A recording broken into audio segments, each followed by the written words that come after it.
નમસ્કાર ગુજરાત. આજે 28 ઓક્ટોબર અને વાર થયો છે મંગળવાર. આજના દિવસે ગુજરાતમાં ફરી એક વખત નવા વાવાઝોડાની જે આગાહી છે એ સેવાઈ રહી છે. એટલે કે ગુજરાત રાજ્યમાં હજી પણ વાવાઝોડાની અસર છે જોવા મળી રહી છે. ગત રાત્રિના જે વાવાઝોડાના એંધાણ ગુજરાત રાજ્ય ઉપર દર્શાવવામાં આવી રહ્યા હતા અને છેલ્લા 24 કલાકની અંદર ગુજરાતમાં જે વરસાદ પડ્યો છે એના કરતાં ડબલ વરસાદ આજે પડવાની શક્યતા વધારે દર્શાવવામાં આવી રહી છે. કારણ કે અત્યારે સૌરાષ્ટ્રના અને મધ્ય ગુજરાતના દરિયાકાંઠાના જે જિલ્લાઓ છે એ જિલ્લાઓની અંદર અત્યારે ભારે પવનો છે ફૂંકાતા જોવા મળી રહ્યા છે. અરબ સાગરમાંથી આજે ચક્રવાત ડિપ્રેશનની સ્થિતિમાં પહોંચ્યો ત્યારે અરબ સાગરથી આ ચક્રવાત છે ગુજરાતના સૌરાષ્ટ્ર અને દક્ષિણ ગુજરાતના જે જિલ્લાઓ છે એને મોટા પ્રમાણમાં અસર દર્શાવવામાં આવી હતી. હવે મિત્રો, આ જે ચક્રવાત સર્જાણું છે એના કારણે નીચાણવાળા વિસ્તારોની અંદર ગરીબ પરિવારોની ઘરવખરી પણ તણાણી, એટલે પૂર જેવી પરિસ્થિતિ સર્જાણી હતી. હવે મિત્રો, આ જે ડિપ્રેશનવાળી સિસ્ટમ છે ગુજરાતને આટલી અસર પહોંચાડી શકતી હોય તો હજી બંગાળની ખાડીની અંદર એક મોથા વાવાઝોડું છે એ આવી રહ્યું છે અને આ વાવાઝોડું આંધ્રપ્રદેશ અને ત્યાર પછી છત્તીસગઢના જે વિસ્તારો છે એ વિસ્તારોની અંદર અસર પહોંચાડશે. એટલે કે ત્યાં લેન્ડફોર થવાનું છે. એટલે આંધ્રપ્રદેશના જે વિસ્તારો છે તે વિસ્તારો સાથે મધ્યપ્રદેશ, છત્તીસગઢ આવા જે ભારત દેશના અન્ય રાજ્યો છે એમાં પણ વરસાદની સાથે સાથે વાવાઝોડાની અસર છે આગામી 30 ઓક્ટોબર સુધી જોવા મળશે. એમની માહિતી આજના વિડીયોની અંદર જાણીશું. આ સાથે ગુજરાત ઉપર જે ચક્રવાત સર્જાણું છે, ખાસ કરીને અરબ સાગરની અંદર જે દરિયાકાંઠાના વિસ્તારોની અંદર જે ચક્રવાત જોવા મળી રહ્યું છે એની અસર અત્યારે ગુજરાતના ઘણા બધા જિલ્લાઓની અંદર હાઈ એલર્ટ દર્શાવવામાં આવી રહ્યું છે.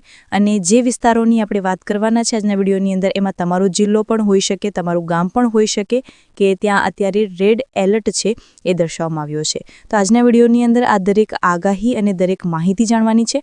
ખાસ કરીને વિડીયોને તમે છેલ્લે સુધી જોતા રહેજો. હવે ગુજરાતના દરિયાકાંઠાના વિસ્તારોની વાત કરીએ તો એમાં સૌરાષ્ટ્રના ભાવનગરથી લઈ ઠેકે મિત્રો દ્વારકા સુધીના દરેક જિલ્લાઓની અંદર ભારે પવન સાથે વરસાદ જોવા મળ્યો છે. સામાન્ય વરસાદ 3 ઇંચ સુધીનો રહ્યો છે અને અમુક જિલ્લાઓની અંદર જેમાં ભાવનગરના મહુવા તાલુકાની અંદર તો 111 ઇંચ સુધીનો વરસાદ છે જોવા મળ્યો છે. હજી પણ આવો જ વરસાદ છે એ બીજા અન્ય જિલ્લાઓની અંદર જેમાં જામનગર છે, જૂનાગઢ છે, પોરબંદર છે, દ્વારકા છે, મોરબી છે, સુરેન્દ્રનગર છે, અમદાવાદ છે, આવા ઘણા બધા જિલ્લાઓની અંદર હજી પણ વરસાદ પડવાને લઈને આગાહીઓ છે એ વ્યક્ત કરવામાં આવી રહી છે.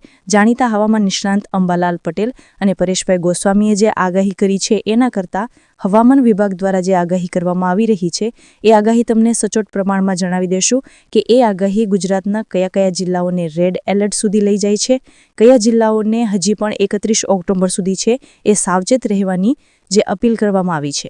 અને માછીમાર ભાઈઓને ખાસ કરીને દરિયો ન ખેડવા માટેની સૂચના આપવામાં આવી છે કે 31 ઓક્ટોબર સુધી જ્યાં સુધી હવામાન વિભાગ દ્વારા ફરી વખત નવી જાહેરાત ના કરવામાં આવે ત્યાં સુધી ઘણા બધા જિલ્લાઓની અંદર મિત્રો 3 નંબરના સિગ્નલો લગાવવામાં આવી રહ્યા છે. જેમાં જાફરાબાદ, વેરાવર, પોરબંદર, ઓખા તેમજ જે ઘોઘા બંદર છે આવા ઘણા બધા બંદરોની અંદર અત્યારે દરિયાની અંદર જે કરંટ જોવા મળી રહ્યો છે એ કરંટના કારણે દરિયાકાંઠાના જિલ્લાઓની અંદર અને દરિયાકાંઠે ખાસ કરીને દરિયાના કિનારે 10 ફૂટ ઊંચા જેટલા એ મોજા પણ ઉછળી રહ્યા છે. એના કારણે 3 નંબરના સિગ્નલો દરિયામાં લગાવવામાં આવી રહ્યા છે. તો આવી દરેક આગાહી અને દરેક માહિતી તમને આજના વિડીયોની અંદર જણાવીશું. ખાસ કરીને વિડીયોને તમે છેલ્લે સુધી જોતા રહેજો અને અમારી આ યુટ્યુબ ચેનલને અત્યારે જ સબસ્ક્રાઇબ કરી લેજો અને તમારા દરેક વોટ્સઅપ ગ્રુપ, ફેસબુક ગ્રુપમાં આજનો વિડીયો લાઇક કરી અને શેર કરી લેજો, જેથી કરી બીજા ઘણા બધા મિત્રો સુધી આપણી આ સચોટ માહિતી છે એ સમયસર પહોંચી જાય. હવે મિત્રો, અહીંયા તમારા સ્ક્રીન ઉપર જે મેપ દર્શાવવામાં આવી રહ્યો છે, ખાસ કરીને વિન્ડી એપ્લિકેશનના માધ્યમથી આપણે ગમે ત્યારે આગાહી મેળવીએ છીએ. તો જ્યારે પણ આપણે આગાહી મેળવીએ ત્યારે બાબત સાચો વાંચવાની જરૂર છે. તમારે એક ધ્યાન રાખવાની જરૂર છે કે વિન્ડી એપ્લિકેશનના માધ્યમથી જ્યારે આગાહી આપવામાં આવે મિત્રો એ વેધર એનાલિસિસના આધારે છે એ માહિતી શેર થતી હોય છે. તો હવે એમાં જે અમુક જિલ્લાઓની અંદર વરસાદ પડતો પણ હોય છે અને અમુક જિલ્લાઓની અંદર વરસાદ આગામી 2 કલાક પછી 3 કલાક પછી પડવાનો હોય તો એ પ્રકારની માહિતી હોય. પરંતુ અત્યારે તમામ ડેટા અમે તમને એ રીતના દર્શાવશું કે તમને છે એ ગુજરાતના જે જિલ્લાઓની અંદર વરસાદ પડવાનો છે એની પ્રોપર માહિતી મળી જાય. કારણ કે મિત્રો, અત્યારે જે આ માવઠું પડ્યું છે કમોસમી માવઠું છે જેમાં વરસાદ પણ પડ્યો છે, માવઠાની પણ અસર છે અને આ માવઠું એવું છે કે મિત્રો એમાં 10 થી 11 ઇંચ સુધીના વરસાદ જે આપણે ચોમાસાની ઋતુમાં વરસાદ જોતા હોઈએ છીએ એવો વરસાદ આ માવઠાની અંદર જોવા મળ્યો છે. એટલે કે આ માવઠુંના ગણી અને ભારે તબાહી ગણીએ તો પણ ચાલે, કારણ કે આજે માવઠાના કારણે ઘણા બધા ખેડૂતોના પાક નુકસાન થયા છે. જેમાં સામાન્ય પાક છે એ મિત્રો નુકસાન થયો છે. એમાં મગફળી અને કપાસ આ બે મહત્વપૂર્ણ પાક હતા જે આ સિઝનના એટલે કે ચાલુ સિઝનના પાક હતા, અને એનો જે ઉતારો આવ્યો છે એ ખેડૂતોના ખેતરમાં જ પલળી ગયો છે. એટલે કે એમના જો મગફળી હોય તો એના પાક પાથરા પલળી ગયા છે, અને જો કપાસ હોય તો મિત્રો એ તળી ગયેલો કપાસ પણ છે એ પલળી ગયો છે. તો આ પ્રકારે પાક નુકસાન થયું છે. હવે આ પાક નુકસાનના વળતર સામે ખેડૂતોને હિત માટે અને રાજ્ય સરકાર દ્વારા ખેડૂત હિતલક્ષી નિર્ણય પણ લેવામાં આવશે, જે આગામી 48 અથવા તો 24 કલાકની અંદર નિર્ણય લેવામાં આવશે. એના વિશેની તમને પ્રોપર માહિતી જણાવી દઈશું કે ખેડૂતોને કેટલા રૂપિયા સુધીની સહાય મળશે અને ખેડૂતો માટે સરકાર દ્વારા કેટલા કરોડો રૂપિયાનું પેકેજ જાહેર કર્યું છે. એના વિશેની તમને આમાં માહિતી તો જણાવીશું, પરંતુ એ પહેલાં આજના વિડીયોની અંદર તમને જે ખાસ કરીને મહત્વપૂર્ણ આગાહી એ જણાવવાની છે કે 28 ઓક્ટોબર એટલે કે મંગળવારના રોજ જે વિવિધ આપણે મોડલો જોઈએ છીએ, જેમાં GFS મોડલ છે, ICML મોડલ છે અને આઇકોન મોડલ છે. GFS મોડલની માહિતી અત્યારે આપણે આગાહી સ્વરૂપે જોઈએ તો હજી પણ ગુજરાતના 4 થી 5 જિલ્લાઓની અંદર, સૌરાષ્ટ્રના ખાસ કરીને 4 થી 5 જિલ્લાઓ દર્શાવવામાં આવી રહ્યા છે કે તેની અંદર રેડ એલર્ટ છે દર્શાવવામાં આવી રહ્યું છે, જેમાં અલંગ છે, મહુવા છે, અમરેલી છે, ઉના છે, સાથે સાથે બગસરા છે અને સાવરકુંડલા છે. ભાવનગરના પણ 2 થી 3 તાલુકાઓનો સમાવેશ આમાં થઈ જાય છે. અત્યારે આપણે જિલ્લા વાઇઝ છે એ વાત કરીએ તો ઘણા બધા જિલ્લાઓની અંદર રેડ એલર્ટ છે દર્શાવવામાં આવી રહ્યું છે. તો આ જે આગાહી અત્યારે વ્યક્ત કરવામાં આવી રહી છે મિત્રો, ગુજરાતના જાણીતા હવામાન વિભાગ દ્વારા કરવામાં આવી છે, એટલે કે ઇન્ડિયન મેટ્રોડોલોજી ડિપાર્ટમેન્ટ IMD દ્વારા આ આગાહી છે એ વ્યક્ત કરવામાં આવી રહી છે. જેમાં ગુજરાત ઉપર તો આ વાવાઝોડાનો સંકટ છે એ મનરાતું ટોળાઈ રહ્યું છે, જોવા મળી રહ્યું છે, પરંતુ એ સાથે બંગાળની ખાડીની અંદર વાવાઝોડું છે એ હવે આગળ વધી રહ્યું છે. હૈદરાબાદ, વિશાખાપટ્ટનમ સાથે આ વાવાઝોડું છે એ ટકરાશે, જેમાં આ વાવાઝોડાની દિશા પણ બદલાતી જોવા મળી રહી છે. પહેલાં આ વાવાઝોડાનો જે ટ્રેક હતો, સંભવિત ટ્રેક જે છે એ ઓડિશા, આંધ્રપ્રદેશ સુધી છે એ પહોંચવાનો હતો, પરંતુ હવે આ જે વાવાઝોડું છે, મોથા વાવાઝોડું છે, એનો ટ્રેક બદલાનો છે, ચેન્નઈ અને પોંડુચેરી તરફ જોતો જોવા મળી રહ્યો છે. એટલે કે આ જે વાવાઝોડું છે ફરી વખત દક્ષિણ ભારત તરફ આ વળ્યું છે, યુટર્ન માર્યો છે, એવી અત્યારે માહિતી મળી રહી છે. પરંતુ એના વિશેની માહિતી તો આપણે જાણતા રહીશું.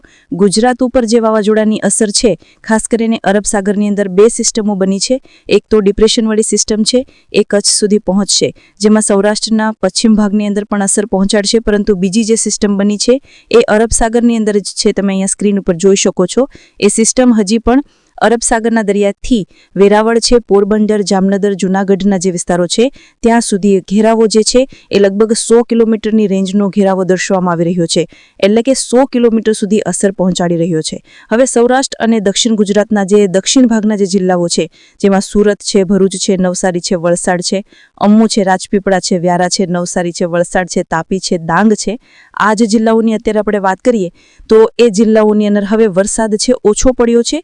ધીમે ધારે વરસાદનું જોર ઘટતું જોવા મળી રહ્યું છે, પરંતુ સૌરાષ્ટ્રના દરિયાકાંઠાના જિલ્લાઓની અંદર વરસાદની હજી પણ તીવ્ર આગાહી છે એ દર્શાવવામાં આવી રહી છે. આપણે અત્યારે મિત્રો ખાસ કરીને વરસાદની મહત્વપૂર્ણ આગાહી જોઈએ તો 28 ઓક્ટોબરનું આ વાતાવરણ તમે જોઈ શકો છો. સમગ્ર ગુજરાત રાજ્યમાં અત્યારે છે એ કાળા દિબંક વાદળ સાથે ઘોર અંધકાર જોવા મળી રહ્યો છે. એટલે કે વાદળોની ગતિ પણ તમે જોઈ શકો છો, ગુજરાતની અત્યારે કવર કરી લીધું છે. હવે ગુજરાત રાજ્ય ઉપર વાદળછાયું વાતાવરણ ઘેરાવો જે જોવા મળ્યો છે એ 29 ઓક્ટોબરના રોજ દક્ષિણ ગુજરાતના જે જિલ્લાઓ છે એ જિલ્લાઓને, મધ્ય ગુજરાતના જિલ્લાઓને, સૌરાષ્ટ્રના અને કચ્છના જિલ્લાઓને બાદ કરીને માત્ર ઉત્તર પૂર્વ ગુજરાતના જે જિલ્લાઓ છે, જેમાં બનાસકાંઠા, પાટણ, મહેસાણા, સાબરકાંઠાથી ગાંધીનગર, અમદાવાદ, આણંદ, ખેડા, આટલા જિલ્લાઓની અંદર છે વરસાદનું પ્રમાણ ઘટશે. બાકી બીજા ઘણા બધા જિલ્લાઓની અંદર વરસાદ હજી પણ યથાવત રહેવાની શક્યતા છે. વીજળીના કડાકા ભડાકા સાથેની આગાહી જોઈએ તો લગભગ ગુજરાતના મોસ્ટ ઓફલી દરેક જિલ્લાઓની અંદર વીજળીના કડાકા ભડાકા છે એ સંભળાવા મળશે, જોવા પણ મળશે, જેમાં તીવ્ર વીજળી ગયા 2 દિવસની અંદર જે જોવા મળી છે એના કરતાં ગત રાત્રિએ વીજળી છે એ સૌરાષ્ટ્રના કચ્છ લાગુના વિસ્તારોની અંદર અને સૌરાષ્ટ્રના 2 જિલ્લાઓની અંદર છે વીજળી પડતી જોવા મળી છે. ભાવનગર અને અમરેલી આ 2 જિલ્લાઓની અંદર રેડ એલર્ટ પણ વધારે દર્શાવવામાં આવી રહ્યું છે. લાંબા સમય સુધી રેડ એલર્ટનો જે છે એ અત્યારે માહિતી મળી રહી છે, જેમાં અમરેલી, ગીર સોમનાથ અને ભાવનગર આ 3 ભાગની અંદર 3 જિલ્લાઓની અંદર છે એ વીજળીના કડાકા ભડાકા સાથેનો વરસાદ છે એ જામ્યો હતો. ગત રાત્રિએ વીજળી પડી છે. આજે પણ વીજળી પડવાને લઈને સૌથી મોટી આગાહી છે એ સામે આવી રહી છે. હજી પણ મિત્રો વાતાવરણ બદલાશે, એટલે કે વાતાવરણની અંદર મોટો પલટો આવશે અને ગુજરાતના જે જિલ્લાઓની અંદર વરસાદ નથી જોવા મળ્યો એ જિલ્લાઓની અંદર ફરી વખત વરસાદ છે એ શરૂ થઈ અને વરસાદ જોવા મળશે. તો આ પ્રકારની એક સૌથી મોટી આગાહી સામે આવી રહી છે. હવે મિત્રો દક્ષિણ ગુજરાતના જે જિલ્લાઓની અંદર વાત કરવામાં આવે તો એમાં અત્યારે ઓરેન્જ એલર્ટ અને યલો એલર્ટની જે આગાહીઓ છે વધારે પડતા જિલ્લાઓની અંદર જોવા મળી રહી છે. આણંદ છે, ભરૂચ છે, સુરત છે ને નવસારી આ જિલ્લાઓની અંદર ઓરેન્જ એલર્ટ છે. બાકી દમણ, દાદરાનગર હવેલી, વલસાડ, ડાંગ, તાપી, નર્મદા, છોટાઉદેપુર, વડોદરા, પંચમહાલ આ જિલ્લાઓની અંદર છે અત્યારે યલો એલર્ટ દર્શાવવામાં આવી રહ્યું છે અને કચ્છ લાગુના વિસ્તાર સુધી આ સિસ્ટમ પહોંચશે એટલે ત્યાં પણ વાતાવરણની અંદર